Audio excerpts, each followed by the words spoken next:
देव्याः कवचम्। ॐ नमश्चण्डिकायै। मार्कण्डेय उवाच यद्गुह्यं परमं लोके सर्वरक्षाकरं नृणाम् यन्न कस्यचिदाख्यातं तन्मे ब्रूहि पितामह। ब्रह्मोवाच अस्ति गुह्यतमं विप्र सर्वभूतोपकारकम् देव्यास्तु कवचं पुण्यं तच्छृणुष्व महामुने। प्रथमं शैलपुत्री च द्वितीयं ब्रह्मचारिणी तृतीयं चन्द्रघण्टेति कूष्माण्डेति चतुर्थकम् पञ्चमं स्कन्दमातेति षष्ठं कात्यायनीति च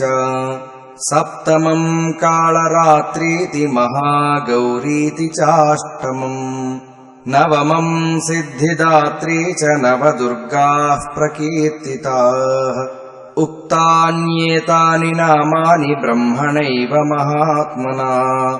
अग्निना दह्यमानस्तु शत्रुमध्ये गतोरणे विषमे दुर्गमे चैव भयार्ताः शरणं गताः न तेषां जायते किञ्चिदशुभं रणसङ्कटे नापदं तस्य पश्यामि शोकदुःखभयं न हि यैस्तु भक्त्या स्मृता नूनं तेषां वृद्धिः प्रजायते ये त्वां स्मरन्ति देवेशि रक्षसे तान्न संशयः। प्रेतसंस्थातु चामुण्डा वाराही महिषासना ऐन्द्री गजसमारूढा वैष्णवी गरुडासना माहेश्वरी वृषारूढा कौमारी शिखिवाहना लक्ष्मीः पद्मासना देवी पद्महस्ता हरिप्रिया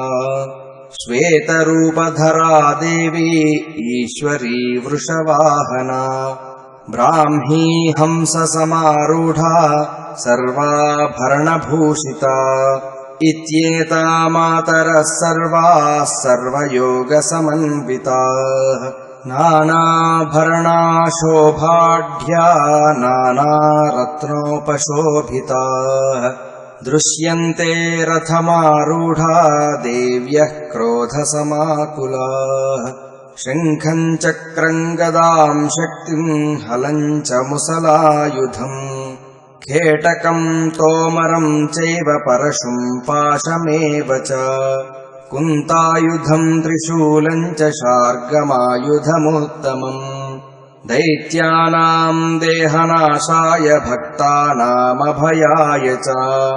धारयन्त्यायधानीत्थं देवानां च हिताय वै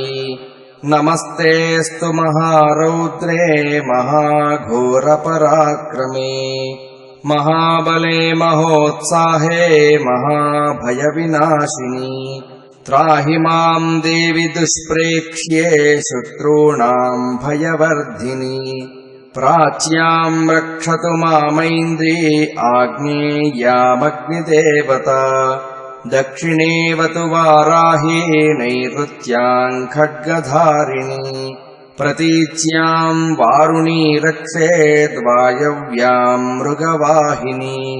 उदीच्यां पातु कौमारी ऐशान्यां शूलधारिणी ऊर्ध्वं ब्रह्माणि मे रक्षेदधस्ताद्वैष्णवी तथा एवं दशदिशो रक्षेच्चामुण्डा शववाहना जया मे चाग्रतः पातु विजया पातु पृष्ठतः अजिता वामपार्श्वे तु दक्षिणे चापराजिता शिखामुद्योतिनी रक्षेदुमा मूर्ध्निव्यवस्थिता मालाधरी ललाटे च भ्रुवौ रक्षेद्यशस्विनी त्रिनेत्रा च भ्रुवोर्मध्ये यमघण्टा च नासिके शङ्खिनी चक्षुषोर्मध्ये श्रोत्रयोद्वारवासिनी कपोलौ कालिका रक्षेत् कर्णमूले तु शाङ्करी नासिकायां सुगन्धा च उत्तरोष्ठे च चर्चिका अधरे चामृतकला जिह्वायां च सरस्वती दन्तान् रक्षतु कौमारी कण्ठदेशे तु चण्डिका घण्टिकां चित्रघण्टा च महामाया च तालुके कामाक्षी चिबुकं रक्षेद्वाचं मे सर्वमङ्गला ग्रीवायां भद्रकाली च पृष्ठवंशे धनुर्धरी नीलग्रीवा बहिः कण्ठे नलिकां नलकूबरी स्कन्धयोः खड्गिनी रक्षेद्बाहू मे वज्रधारिणी हस्तयोर्दण्डिनी रक्षेदम्बिका चाङ्गुलीषु च नखाञ्चूलेश्वरी रक्षेत् कुक्षौ रक्षेत् कुलेश्वरी स्तनौ रक्षेन्महादेवी मनः शोकविनाशिनी हृदये ललिता देवी उदरे शूलधारिणी नाभौ च कामिनी रक्षेत् गुह्यं गुह्येश्वरी तथा पूतना कामिका मेढ्रं गुदे महिषवाहिनी कट्यां भगवती रक्षेज्जानुनी विन्ध्यवासिनी जङ्घे महाबले रक्षेत् सर्वकामप्रदायिनी गुल्फयोर्नारसिंही च पादपृष्ठे तु तैजसी पादाङ्गुलीषु श्रीरक्षेत् पादाधस्तलवासिनी नखान्दंष्ट्वाकराळी च केशांश्चैवोर्ध्वकेशिनी रोमकूपेषु कौबेरी त्वचं वागीश्वरी तथा रक्तमज्जावसामांसान्यस्थिमेदांसि पार्वती अन्त्राणि कालरात्रिश्च पित्तं च मुकुटेश्वरी पद्मावती पद्मकोशे कफे चूडामणिस्तथा ज्वालामुखी नखज्वालामभेद्या सर्वसन्धिषु शुक्रं ब्रह्माणि मे रक्षेच्छायां छत्रेश्वरी तथा अहङ्कारं मनोबुद्धिं रक्षेन्मे धर्मधारिणी प्राणापानौ तथा व्यानमुदानं च समानकम् वज्रहस्ता च मे रक्षेत् प्राणं कल्याणशोभना रसे रूपे च गन्धे च शब्दे स्पर्शे च योगिनी सत्त्वं रजस्तमश्चैव रक्षेन्नारायणी सदा आयु रक्षतु वाराही धर्मं रक्षतु वैष्णवी यशः कीर्तिं च लक्ष्मीं च धनं विद्यां च चक्रिणी गोत्रमिन्द्राणि मे रक्षेत् पशून् मे रक्ष चण्डिके पुत्रान् रक्षेन्महालक्ष्मीर्भार्यां रक्षतु भैरवी पन्थानं सुपथा रक्षेन्मार्गं क्षेमकरी तथा राजद्वारे महालक्ष्मीर्विजया सर्वतः स्थिता रक्षाहीनं तु यत्स्थानं वर्जितं कवचेन तु तत्सर्वं रक्ष मे देवि जयन्ती पापनाशिनी पदमेकं न गच्छेत्तु यदीच्छेच्छुभमात्मनः कवचेनावृतो नित्यं यत्र यत्रैव गच्छति तत्र तत्रार्धलाभश्च विजया सर्वकामिकः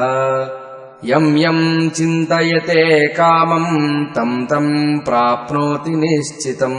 परमैश्वर्यमतुलं प्राप्स्यते भूतले पुमान् निर्भयो जायते मर्त्यः सङ्ग्रामेष्वपराजितः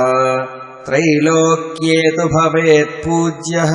कवचेनावृतः पुमान्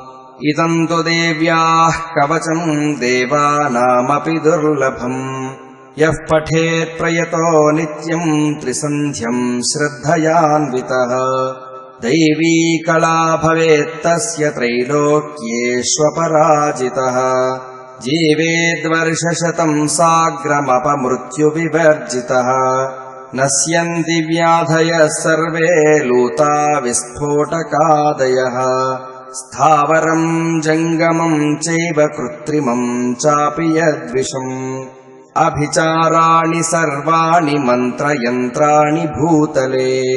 भूचराः केचराश्चैव जलजाश्चोपदेशिकाः सहजा कुलजा माला ढाकिनी शाकिनी तथा अन्तरिक्षचरा घोरा डाकिन्यश्च महाबलाः ग्रहभूतपिशाचाश्च यक्षगन्धर्वराक्षसाः ब्रह्मराक्षसवेतालाः कूष्माण्डा भैरवादयः नश्यन्ति दर्शनात्तस्य कवचे हृदि संस्थिते मानोन्नतिर्भवेद्राज्ञस्तेजो वृद्धिकरम् परम् यशसा वर्धते सोऽपि कीर्तिमण्डितभूतले जपेत् सप्तशतीम् चण्डीम् कृत्वा तु कवचम् पुरा यावद्भूमण्डलम् धत्ते सशैलवनकाननम् तावत्तिष्ठति मेदिन्याम् सन्ततिः पुत्रपौत्रिकी देहान्ते परमम् स्थानम् यत्सुरैरपि दुर्लभम् प्राप्नोति पुरुषो नित्यम् महामायाप्रसादतः लभते परमम् रूपम् शिवेन सह मोदते। ॐ